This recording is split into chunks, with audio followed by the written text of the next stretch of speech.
नमस्ते दोस्तों। आज सुनिए कहानी ढाई आखर प्रेम का। लेखिका हैं सुधा आदेश। सुधा आदेश जी हिंदी साहित्य की प्रतिष्ठित लेखिका हैं, जिन्होंने 80 और 90 के दशक में अपनी सशक्त लेखनी के माध्यम से पाठकों के दिलों में विशेष स्थान बनाया। प्रस्तुत है उनकी कहानी मेरी जुबानी। मैं हूँ सीमा सिंह। माँ जी, देखिए तो कौन आया है। अनुज्ञा ने अपनी सासू माँ के कमरे में प्रवेश करते हुए कहा। कौन आया है बहू? उन्होंने उठकर चश्मा लगाते हुए प्रतिप्रश्न किया। पहचानिए तो? अनुज्ञा ने एक युवक को उनके सामने खड़े करते हुए कहा। दादी जी प्रणाम। वे कुछ कह पाती इससे पूर्व ही उस युवक ने उनके चरणों में झुकते हुए कहा, तू चंदू है? हाँ दादी जी, मैं चंद्रशेखर। अरे वही तो, बहुत दिन बाद आया है। कैसी चल रही है तेरी पढ़ाई? उसे अपने पास बिठाते हुए माँ जी ने कहा। दादी माँ, पढ़ाई अच्छी चल रही है। आपके आशीर्वाद से नौकरी भी मिल गई है। पढ़ाई समाप्त होते ही मैं नौकरी ज्वाइन कर लूँगा। सेमेस्टर समाप्त होने पर हफ्ते भर की छुट्टी मिली थी, इसलिए आप सबसे मिलने चला आया। ये तो बहुत खुशी की बात है। सुना बहू, इसे नौकरी मिल गई है। इसका मुँह तो मीठा करा, और हाँ, चाय भी बना लाना। माँ जी के निर्देशानुसार अनुज्ञा रसोई में गई। चाय बनाने के लिए गैस पर पानी रखा, पर मस्तिष्क में अनायास ही वर्षों पूर्व की वो घटना मंडराने लगी जिसके कारण उसकी ज़िंदगी में एक सुखद परिवर्तन आ गया था। दिसंबर की हाड़ कपाती ठंड वाला दिन था। अमित टूर पर गए थे। शीतल और शैलजा को स्कूल भेजने के बाद वो रसोई में सुबह का काम निपटा रही थी कि गिरने की आवाज़ के साथ ही कराहने की आवाज़ सुनकर वो गैस बंद कर अंदर भागी तो देखा उसकी सासू माँ नीचे गिरी पड़ी हैं। अलमारी से अपने कपड़े निकालने के क्रम में शायद उनका संतुलन बिगड़ गया था और उनका सिर लोहे की अलमारी में चूड़ी रखने के लिए बने भाग से टकरा गया था। उसका नुकीला सिरा माथे से कनपटी तक चीरता चला गया, जिसके कारण खून की धार बह निकली थी। वे बुरी तरह तड़प रही थीं। उसने तुरंत एक कपड़ा उनके माथे से बांध दिया। हाथ से कसकर दबाने के बाद भी खून रुकने का नाम नहीं ले रहा था, तथा माँ जी धीरे धीरे अचेत होती जा रही थीं। उसे समझ में नहीं आ रहा था कि वो क्या करे। आसपास ऐसा कोई नहीं था जिससे वो सहायता ले पाती। अमित के स्थानांतरण के कारण वे 2 महीने पूर्व ही इस कस्बे में आए थे। घर को व्यवस्थित करने तथा बच्चों के एडमिशन के कारण वो इतनी व्यस्त रही कि किसी से जान पहचान ही नहीं हो पाई। घर भी बस्ती से दूर ही मिला था। घर अच्छा लगा इसलिए ले लिया था। 15 वर्ष बड़े शहर में नौकरी करने के बाद इस छोटे से कस्बे कासिमपुर में पोस्टिंग से अमित बच्चों की पढ़ाई को लेकर परेशान थे।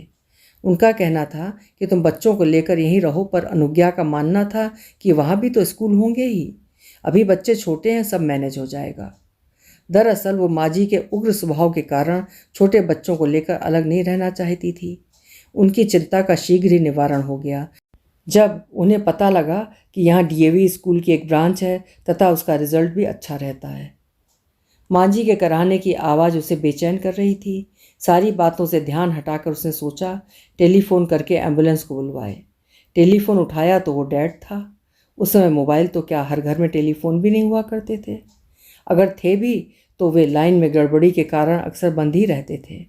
अगर चलते भी थे तो आवाज़ ठीक से सुनाई नहीं देती थी। एसटीडी करने के लिए कॉल बुक करनी पड़ती थी। अर्जेंट कॉल भी कभी कभी 1 से 2 घंटे का समय ले लिया करती थी। माँ जी की हालत देखकर उस दिन जिस तरह से वो स्वयं को लाचार व बेबस महसूस कर रही थी, वैसा उसने कभी महसूस नहीं किया था। आत्मनिर्भरता उसमें कूट कूट कर भरी थी। वो एक कंपनी में सोशल वेलफेयर ऑफिसर थी। विवाह के पूर्व तथा पश्चात भी उसने कार्य जारी रखा था। अभी सोच ही रही थी कि क्या करे, तभी डोरबेल बजी। माँ जी को वहीं लिटाकर उसने जल्दी से दरवाज़ा खोला तो सामने रामू को देखकर संतोष की सांस लेते हुए उससे कहा, तू जरा माँ जी के पास बैठकर उनके माथे को दबा कर रख, मैं तब तक गाड़ी निकालती हूँ। क्या हुआ माँ जी को? चिंतित स्वर में रामू ने पूछा। वे गिर गई हैं, उनके माथे से खून बह रहा है जो रुकने का नाम ही नहीं ले रहा। प्लीज़ मेरी मदद कर। लेकिन मैं, वो उसका प्रस्ताव सुनकर हड़बड़ा गया था। मैं तेरी हिचकिचाहट समझ सकती हूँ, पर इस समय इसके अतिरिक्त और कोई उपाय भी तो नहीं है। प्लीज़ मदद कर। अनुज्ञा की आवाज़ में दयनीयता आ गई थी। वो माँ जी की छुआछूत के बारे में जानती थी, पर इस समय रामू की सहायता लेने के अतिरिक्त और कोई उपाय भी तो नहीं था। ये तो गनीमत थी कि उसे कार चलानी आती थी। अब वो अकेली नहीं थी, रामू भी साथ में था। उसने रामू की सहायता से माँ जी को गाड़ी में लिटाया तथा ताला बंद कर बच्चों के नाम एक स्लिप छोड़कर ड्राइव करने ही वाली थी कि रामू ने स्वयं ही कहा, मेम साहब हम भी चलें क्या? तुझे तो चलना ही होगा। यहाँ जो भी अच्छा अस्पताल हो वहाँ लेकर चल, और हाँ, माँ जी को पकड़ कर बैठना। हड़बड़ी में वो उसे बैठने के लिए कहना भूल गई थी। वैसे भी एक से भले दो, न जाने कब क्या ज़रूरत आ जाए। नई जगह भाग दौड़ के लिए एक आदमी साथ रहेगा तो अच्छा है। अत्यधिक खून बहने के कारण माँ जी अचेत हो गई थी। घबराहट में वो भूल ही गई थी कि यदि कहीं से खून निकल रहा हो तो उस स्थान पर बर्फ़ रख देने से खून के बहाव को रोका जा सकता है। माँ जी अचेत थी। ब्लड प्रेशर के साथ डायबिटीज़ की भी उन्हें शिकायत थी। शायद इसीलिए उसके पट्टी बांधने के बावजूद खून का बहना नहीं रुक पा रहा था। अस्पताल ज़्यादा दूर नहीं था। पहुंचते उन्हें एडमिट कर लिया गया। घाव में टाँके लगाने के लिए उन्हें ऑपरेशन थिएटर में ले जाया जाने लगा। तब उसकी घबराहट देखकर रामू उसे दिलासा देता हुआ बोला, मेम साहब धीरज रखिए, सब ठीक हो जाएगा। उसकी बात सुनकर भी वो सहज नहीं हो पा रही थी। उसके चेहरे पर उदासी साफ झलक रही थी। तभी सिस्टर ने आकर कहा, चोट लगने से मरीज के माथे के पास ही एक नस कट गई है, जिसके कारण ब्लीडिंग काफ़ी हो गई है। ब्लड देने की आवश्यकता पड़ेगी। यहाँ तो कोई ब्लड बैंक नहीं है, इसके लिए शहर जाना पड़ेगा, पर इसमें शायद देर हो जाए। सिस्टर आप कुछ भी कीजिए पर माँ जी को बचा लीजिए। अनुज्ञा के स्वर में विवशता आ गई थी। अमित की बहुत याद आ रही थी। काश उनकी बात मानकर यहाँ न आती तो शायद ये सब न झेलना पड़ता। आप डॉक्टर साहब से बात कर लीजिए। डॉक्टर साहब से बात की तो उन्होंने कहा, स्थिति गंभीर है, अगर आपकी स्वीकृति हो तो हम फ्रेश खून चढ़ा देंगे, वरना आप मेरा खून चेक कर लीजिए डॉक्टर साहब, पर माँ जी को बचा लीजिएगा। मेरा भी डॉक्टर साहब, रामू ने कहा। आखिर रामू का खून माँ जी के खून से मैच हो गया। अनुज्ञा से स्वीकृति पत्र पर हस्ताक्षर करने के लिए कहा गया। भरे मन से उसने उस पर हस्ताक्षर कर दिए, क्योंकि इसके अलावा कोई चारा नहीं था। माँ जी को जब रामू का खून चढ़ाया जा रहा था तब वो सोच रही थी, जिस आदमी को माँ जी सदा हीन और अछूत समझकर उसका तिरस्कार करती रही थी, वही आज उनके प्राणों का रक्षक बन गया है। घर में बेडरूम से अटैच बाथरूम को धोने के लिए ड्राइंग रूम को पार करते हुए बेडरूम में घुसकर ही बाथरूम जाया जा सकता था। 3 बेडरूम का मकान होने के कारण अलग से पूजा घर नहीं बना पाए थे। स्टोर में ही मंदिर रखकर पूजा घर बना लिया था, पर स्टोर भी इतना बड़ा तथा हवादार नहीं था कि उसमें कोई इंसान घंटे 2 घंटे बैठकर पूजा कर पाए। वैसे भी सुबह कई बार उसे स्वयं ही कोई ना कोई सामान निकालने स्टोर में जाना ही पड़ता था, जिससे माँ जी की पूजा में विघ्न पड़ता था। माँ जी ऐसी ढकोसलेबाजी में कुछ ज़्यादा ही विश्वास करती थीं, इसलिए आरती करके वे बेडरूम में ही कुर्सी डालकर पूजा किया करती थीं। जिस समय रामू सफाई करने आता वही उनका पूजा का समय रहता था। कई बार उससे उस समय आने के लिए मना किया, पर उसका कहना था 9 से 5 तक मेरी नगर निगम के ऑफिस में ड्यूटी रहती है। यदि इस समय सफाई नहीं कर पाया तो शाम के 5 बजे के बाद ही आ पाऊँगा। मजबूरी के चलते उसका आना उसी समय होता था। उसके आते ही माँ जी उसे हिकारत की नज़र से देखते हुए अपनी साड़ी के पल्लू से अपनी नाक ढक लेती थी, तथा उसके जाते ही जहाँ जहाँ से उसके गुजरने की संभावना होती, पोछा लग जाने के बाद भी फिर पोछा लगवाती, तथा गंगाजल छिड़क कर स्थान को पवित्र करने का प्रयास करते हुए ये कहने से बाज नहीं आती थीं कि इसने तो मेरी पूजा ही भंग कर दी। अनुज्ञा चाहकर भी नहीं कह पाती थी कि वो भी तो एक इंसान है। जैसे अन्य अपना काम करते हैं वैसे ही वो भी अपना काम कर रहा है। अब उसके आने से उनकी पूजा कैसे भंग हो गई? उन्हें समझाना उसके क्या अमित के बस में भी नहीं था। वैसे भी 2 पुत्रियों के बाद फैमिली प्लानिंग का ऑपरेशन करवाने के कारण अनुज्ञा उन्हें फूटी आंख भी नहीं सुहाती थी। दरअसल माँ जी को लगता था कि इस निर्णय के पीछे अनुज्ञा का हाथ है। किसी भी माँ को अपना पुत्र कभी भी गलत लगता ही नहीं है। अगर कहीं कुछ गलत हो रहा है तो पुत्र नहीं, बहू के कारण हो रहा है। शायद इसी मनोस्थिति के कारण सास बहू में सदा 36 का आंकड़ा रहता है। अपने इस आक्रोश को जब तब छोटी छोटी बात पर उसे जली कटी सुनाकर वो निकालती रहती थी। वो तो अभ्यस्त हो चली थी, लेकिन जब वे शीतल और शैलजा को अपने आक्रोश का निशाना बनाती तब उससे सहन नहीं होता था। लेकिन फिर भी घर में अशांति ना हो या जैसी भी हैं अमित की माँ हैं, सोचकर वो अपने क्रोध को शांत करने का प्रयास करती थी। लेकिन शीतल और शैलजा चुप नहीं रहती थी। यही कारण था कि उनकी अपनी पोतियों से भी कभी नहीं बना करती थी। रामू तो रामू, काम वाली कमली की 5 वर्षीय बेटी काजल भी यदि गलती से उनसे छू जाती तो उसे भी कोसने से वो नहीं चूकती थीं। तुरंत साड़ी बदलती। काम वाली के धोए बर्तन वे फिर पानी से इसलिए धुलवाती कि कहीं उसने प्राकृतिक मासिक चक्र के दौरान बर्तन न धो दिए हों। अनुज्ञा सोचती, जिस चीज़ के कारण प्रकृति ने औरतों को नारीत्व होने का सबसे बड़ा गौरव दिया, भला उसके कारण वो अपवित्र कैसे हो सकती है। वैसे काम वाली को सख्त हिदायत थी कि इन दिनों काम नहीं करेगी, पर फिर भी उन्हें विश्वास नहीं होता था। उनके इस विचार के कारण काम वाली को 4 दिन की अतिरिक्त छुट्टी देनी पड़ती थी। व्यर्थ के बढ़े इन कामों के कारण कभी कभी मन आक्रोश से भर उठता था, पर घर की सुख शांति के लिए संयम बरतना उसकी मजबूरी थी। वो जानती थी कि अमित को भी ये सब पसंद नहीं है, पर माँ के उग्र स्वभाव के कारण वे भी चुप रहते थे। कभी वो कुछ कहने का प्रयास करते तो तुरंत कहती, हम सरयू पारीण ब्राह्मण हैं, तुम भूल सकते हो पर मैं नहीं। अगर आज तुम्हारे पिताजी होते, तुम्हारे घर का दाना पानी भी ग्रहण नहीं करते। प्रकृति मुझे न जाने किन पापों की सजा दे रही है। इसके साथ ही उनका रोना प्रारंभ हो जाता। अमित के पिताजी गांव के मंदिर में पुजारी थे। 4 पीढ़ियों से चला आ रहा ये व्यवसाय उन्हें विरासत में मिला था। प्रकांड विद्वान होने के कारण आसपास के अनेक गांवों में उनकी बेहद प्रतिष्ठा थी। दान स्वरूप प्रचुर मात्रा में मिले धन के कारण धन दौलत की कोई कमी नहीं थी। पुरखों की जमीन अलग से धन वर्षा करती रहती थी। एक दिन वे ऐसे सोए कि उठ ही नहीं पाए। अमित परिवार में सबसे बड़े थे। दोनों भाई बाहर हॉस्टल में रहकर पढ़ रहे थे।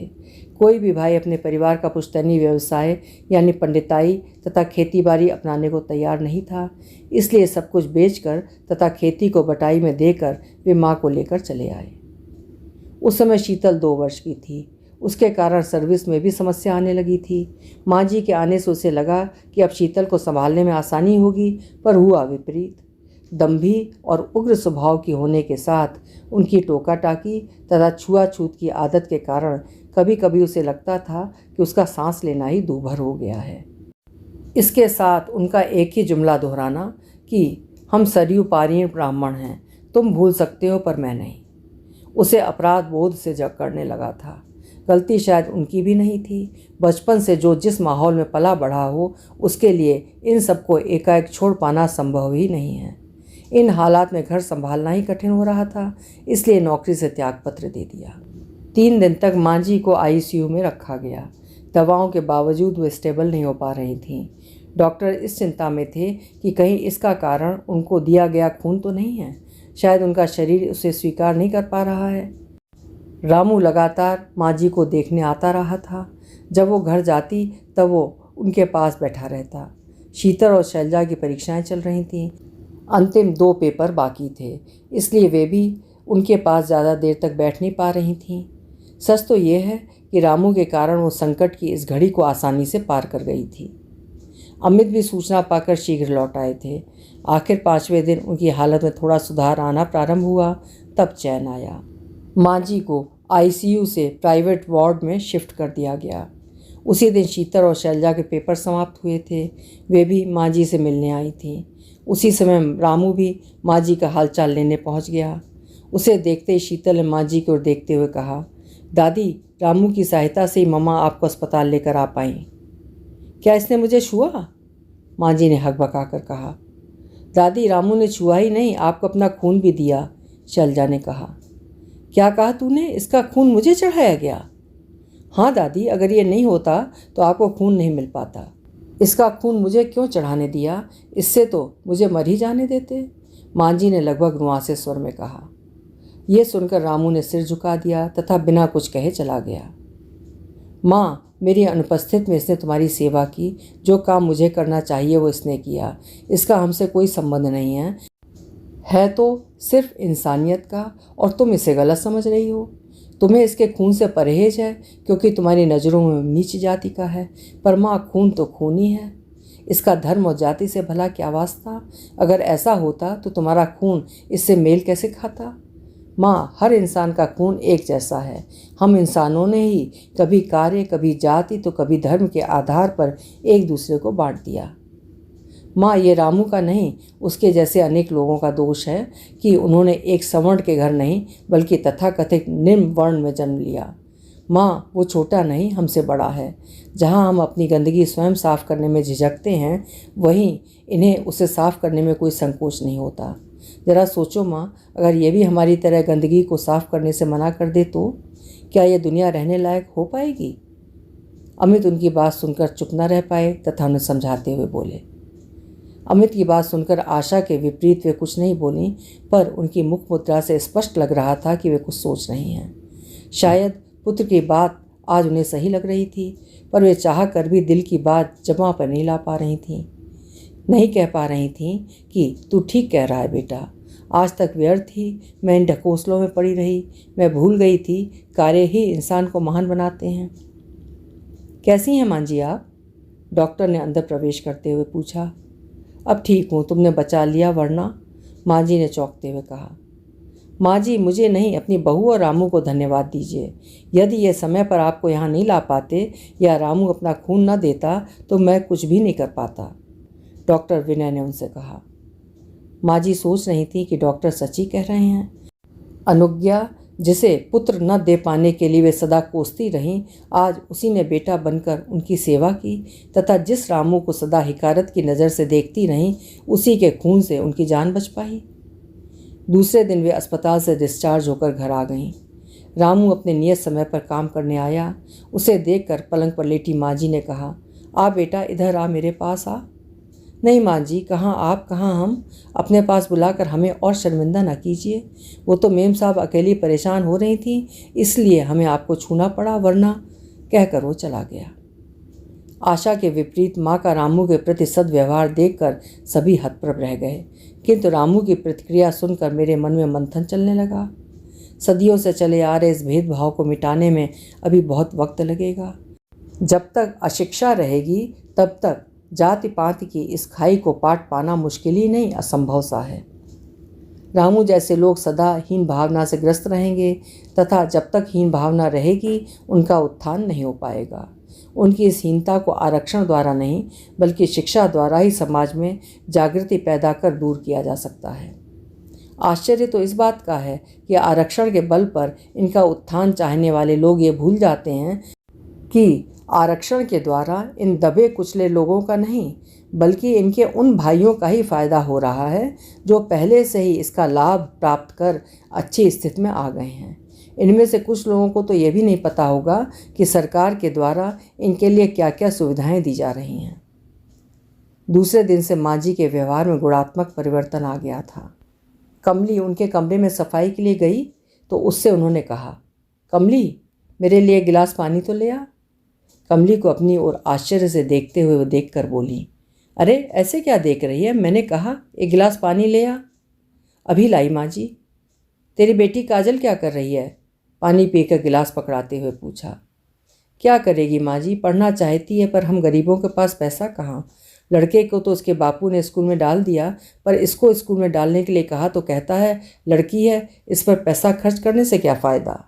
लड़की है तो क्या हुआ, अगर ये पढ़ना चाहेगी तो इसकी पढ़ाई का खर्चा मैं दूंगी। सच माँ जी? हाँ कमली, एक लड़की का शिक्षित होना बहुत आवश्यक है क्योंकि वो अपने बच्चे की पहली शिक्षक होती है।